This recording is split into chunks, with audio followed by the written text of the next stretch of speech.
eo của em bơm mà dính được đúng không? Đấy được. Thế rồi.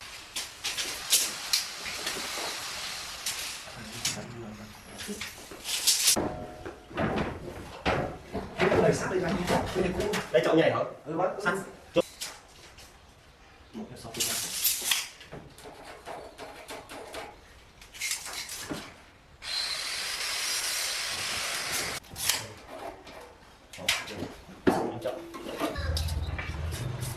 Tí rắc nó mới rắc.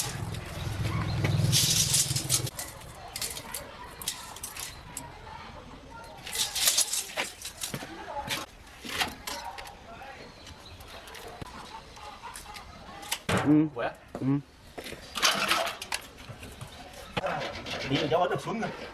Có sợ tí dấu ấn được xuống để mà nó bằng mặt đá được. Tí rắc nó mới rắc nghè nó ôi. Nó lại cong lên trên.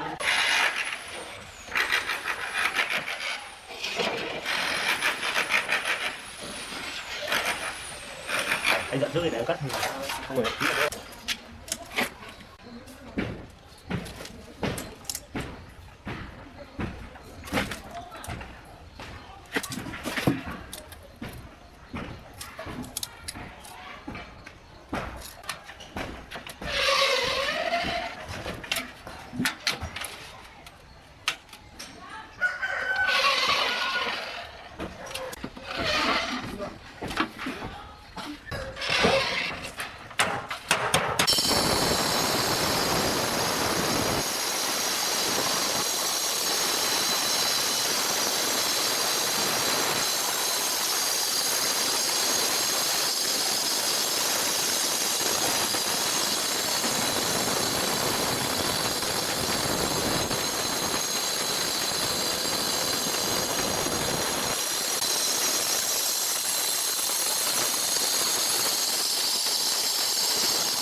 Không bố cứ có làm nó cũng có nhiều người đều đây nằm xuống nước nằm xuống nước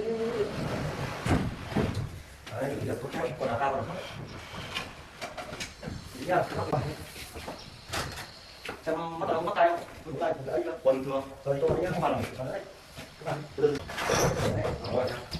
đó các bạn đấy kìa bóc cho bóc vậy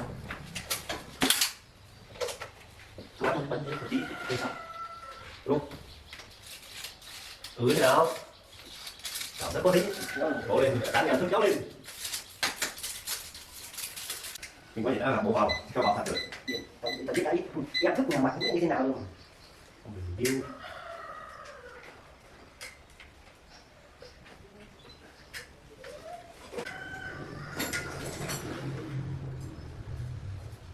cái món mỏng nó từ bên trong này bên trong cao từ bên trong cao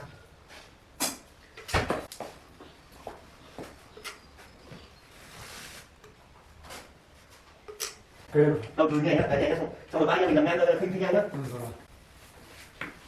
được anh nhỉ